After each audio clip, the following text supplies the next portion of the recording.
Yeah. Y'all seen that shit last night? Y'all seen that shit last night? Hey, Jay, they seen that shit last night?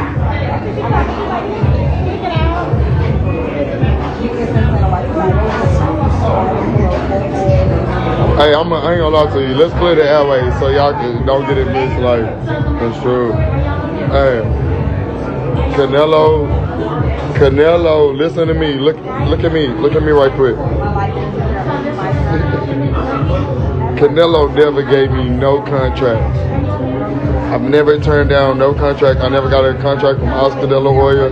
I never got a call contract. I played along with the shit. They make it relevant. Never got a contract from none of them. Never turned down no contract. I've been eating turkey leg since it opened. we ain't scared of nobody. Y'all tripping. I've been doing this shit all my life. I'm ready. America need a new champ. You know what I'm saying? America need a new swag god. Like, y'all still on that old shit. Like, come on, man. Grow up. Canelo ain't never gave me no contract. I ain't never ducked Canelo. I never do no shit like that. Why would I do some shit like that that's gonna put my whole family up? Like, I'm gonna change my mama's life. Why would I duck a fight with Canelo? Y'all stupid as fuck. But I love all my fans around the world. We made it through 2020. You know what I'm saying? Still busting on them. Bro, I'm not going to 168. I'm going to 160. Canelo got to come to 160, man. I'll go to 168. Fuck it. I go to 168. Excuse my language. I go to 168. I got to get the fight. I'm engaging with my people, my fans, y'all. Like, because I'm never going to get that fight with Canelo, so y'all might as well enjoy me while I'm here, because I said about 4 more years I'm retiring. I'm not boxing in 4 more years. It's over. So y'all. We unpack. We unpack. Coming to you live. Boxingego unpack. Yeah. We unpack. We unpack. We unpack. Coming to you live. What up, Fight World? It's your boy Ego. A storm is coming. Conor McGregor, the rematch is here. Poirier versus McGregor 2, only on ESPN Plus. Use my link in the description.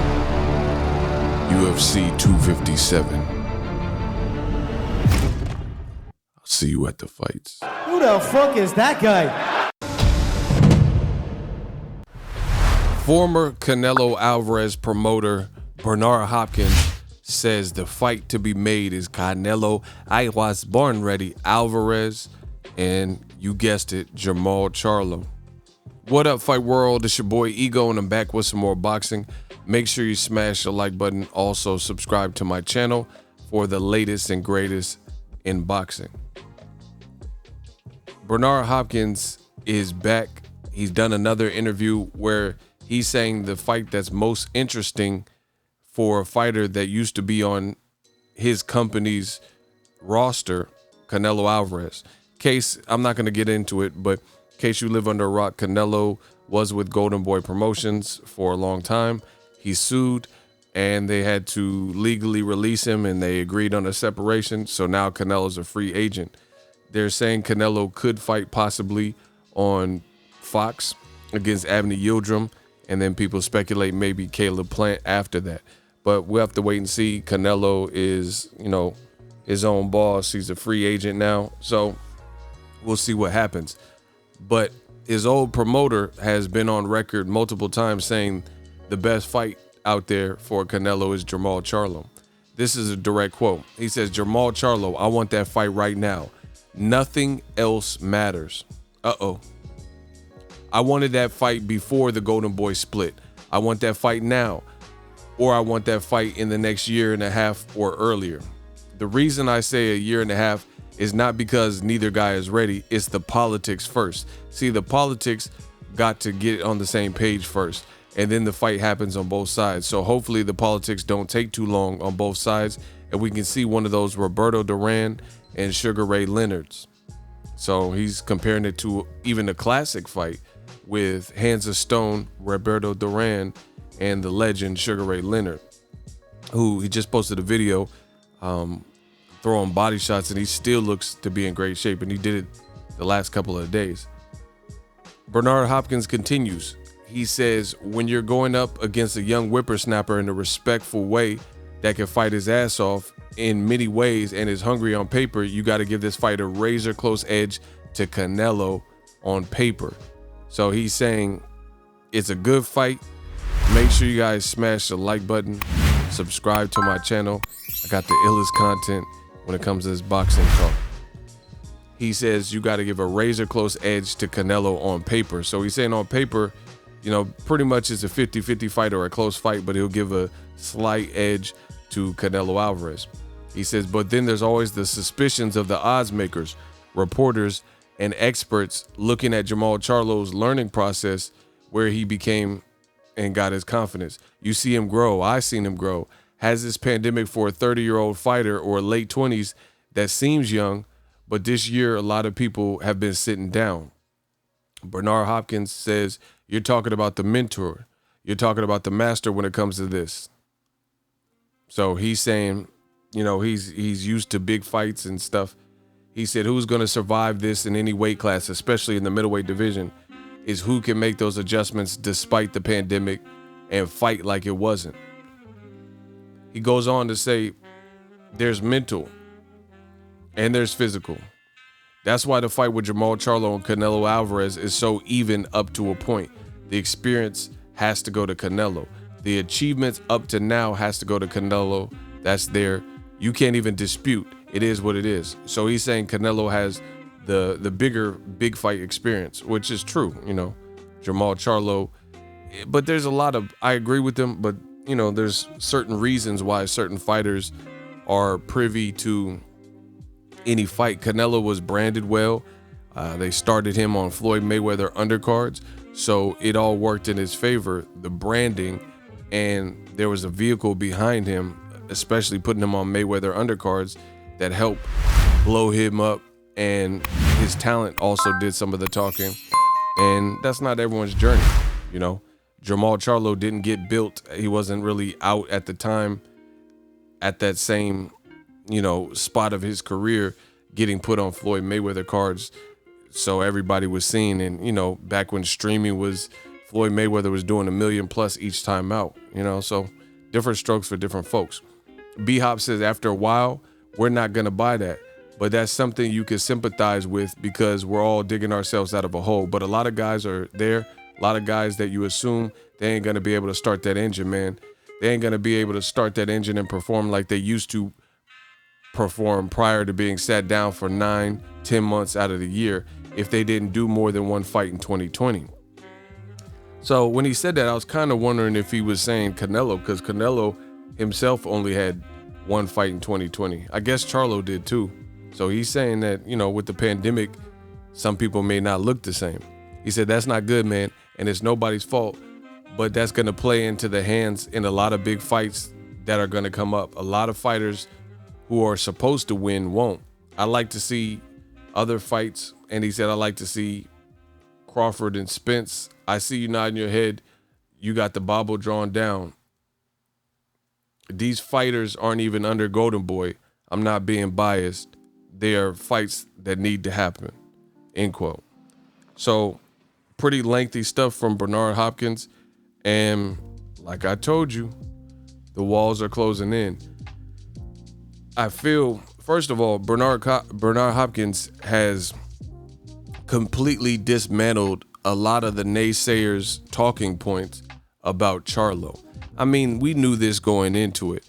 The bottom line is this. There are whatever level of Canelo radical fans who are seemingly such a fan of one particular fighter that they would almost rather kamikaze and not get no good fight rather than just be truthful. And that, to me, that's crazy. That's not really a fan of boxing. That's a fan of a fighter. What I mean is Canelo Alvarez, in his last several years, he fought, Kovalev, who most people thought was past it, coming off a quick turnaround. There were some rehydration clauses and things like that. And there are some talented guys out there that I believe can give Canelo a good fight, a very good fight. Guys like David Benavidez, guys like Jermall Charlo, guys like Caleb Plant. Bevo's been calling them out. Beterbiev, Demetrius Andre. These are all fights that I think would have been better options than a lot of guys that Canelo has recently picked. Guys like Rocky Fielding. Even Danny Jacobs, that's my guy, but you got to look at it. Danny Jacobs had a couple inconsistent type performances, and he had tough fight after tough fight after tough fight. He fought several undefeated fighters in a row, from Gennady Golovkin, undefeated. Then he fought Luis Cuba Arias. Then he fought Maj Selesky. Then he fought a very tough fight with the former sparring partner, Sergey Deryevchenko, right? And then he fought Canelo.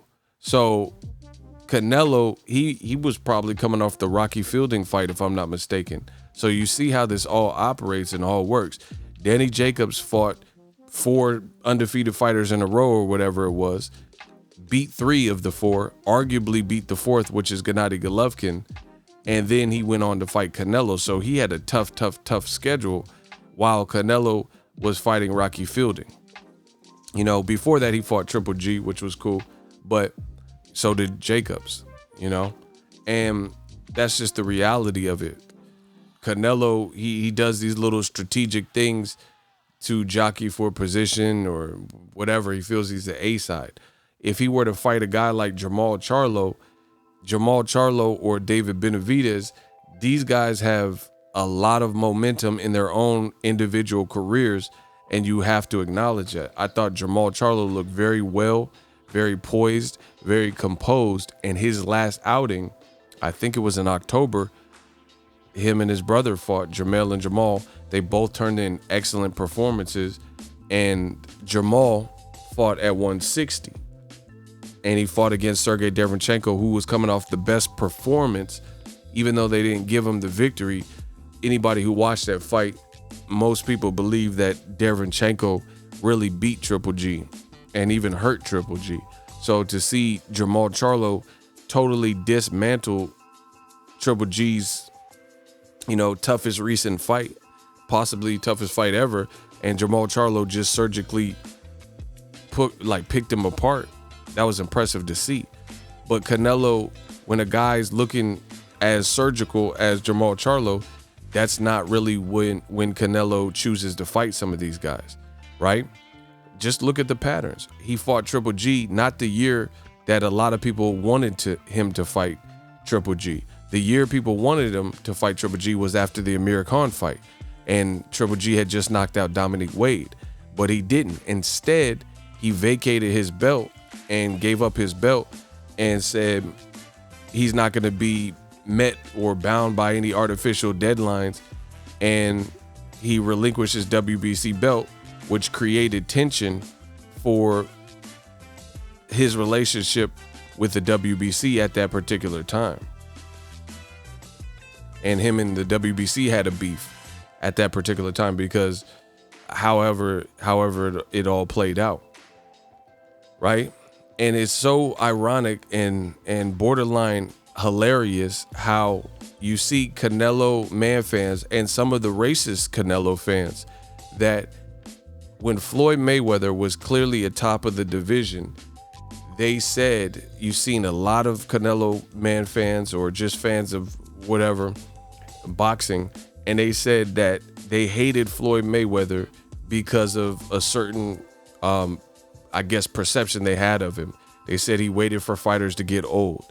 But if you look at Canelo's actual career, some of his better names were close to 40 or over 40 or pushing 40 or were kind of on the backside of their career. Kovalev, he was 30 something. And he just had a tough fight where he was almost knocked out by Anthony Yarde. Andre Ward beat him twice and stopped him. Eleider Alvarez stopped him. So he had been through tough fights. He had been through the grinder, 2 tough fights with Jean Pascal in Canada, things like that, right? You look at Shane Mosley, he was 40. Carlos Baldomir, he was 41. Well past the time where he was fighting Floyd Mayweather, well past the Zab Judah, the guy that beat Zab Judah in Baldomir. You know what I mean? And they said Floyd waited till people got old. But then you look at Canelo's actual career, and this is probably closer to that. And then they also say that Canelo Alvarez, they said, I hate Floyd because he's all about money. But look at Canelo's moves,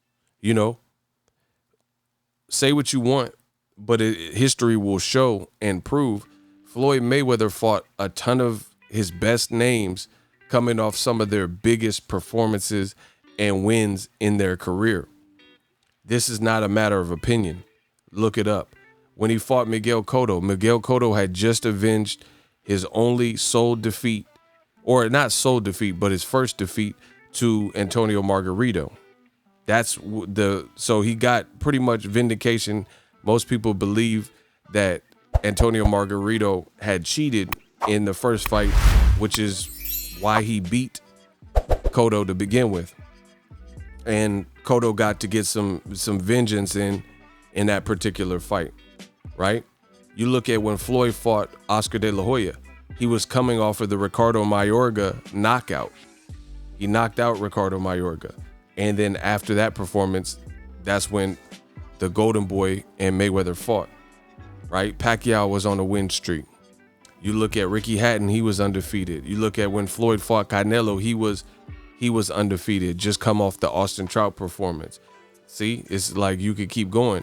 Marcos Maidana, at the point in Floyd fought him, he had just beaten Broner. That was his last performance. Is damn near stopping Adrian Broner, thrashing him, and Broner was the undefeated fighter. That's why he got the Floyd fight, right? So you can say whatever you want, but the proof is in the pudding. That can't be said for a lot of Canelo's opponents, right? Danny Jacobs was coming off a very tough fight with Sergey Derevyanchenko. Some people thought Derevyanchenko even won that fight, right? I thought Jacobs won, but it was definitely extremely close. You could watch some of these fights on YouTube, I'm sure, right? Anthony Yarde almost stopped Kovalev, even though he came back to stop Yarde himself. But that was the performance. Quick turnaround, then Canelo fights him. Same thing with Callum Smith, Canelo's very last opponent. Callum Smith was coming off a performance where he was booed at home because the perception was that his opponent, John Ryder, who was a shorter fighter, schooled him and beat him, And that's when, and then there was the pandemic, and then that's when Canelo decides to fight Callum Smith. He's not fighting him out off of the World Boxing Super Series performance. So if Canelo were to fight a guy like Jermall Charlo next, that would be ideal because Jermall Charlo is coming off of a performance where, in my view, he looks sensational. Same thing with David Benavidez, even Caleb Plant. All these guys are coming off of performances where they looked really good. Now, look again, Canelo, who he's trying to fight now, Avni Yildirim, he's coming off of nearly a 2-year layoff, and he's coming off of a loss where he lost by TKO, where he was stopped by Anthony Durrell. It's all stuff you can look up. So I think Canelo needs to really break that trend of fighting guys where it appears that there's just advantages, clauses, these types of things, and fight someone who has some momentum like a Jermall Charlo. Again, the walls are closing in because Bernard Hopkins, ex-promoter of Canelo Alvarez, he himself is telling you it's a great fight. He's saying it. Now, one could argue that why is Bernard Hopkins of Golden Boy saying all this stuff now that Golden Boy doesn't have Canelo? I think I agree to a degree because there was an older interview. I have to see how long ago that interview was, but there was an older interview where Bernard Hopkins was kind of like saying Charlo wasn't ready, but that was a couple that was a little while ago. You know, I know it was before the pandemic because it was at a media scrum, and it's not the same in the pandemic where a bunch of media can be surrounding the fighter and nobody had masks. So I know it was over a year ago where he said it. So you could ask that question, is like, now that you don't have Canelo, of course you're going to say these things, but I think that's really redundant. At the end of the day, what he's saying is absolutely true. It's a good fight. It's a competitive fight. Callum Smith went out there and laid an egg. He didn't win a single round. I would win, lose, or draw. I would be shocked if Jermall Charlo doesn't win a round, doesn't win any moment of a round. So there's just better fights out there for Canelo, and Jermall Charlo is one of them. There's competitive fights out there. Canelo's a beast. He's a well-schooled fighter, but let's not play games. There's good fights out there. It's just a matter of if he wants to take them or if he wants to, continue fighting Abney Yildirim coming off of losses and things like that.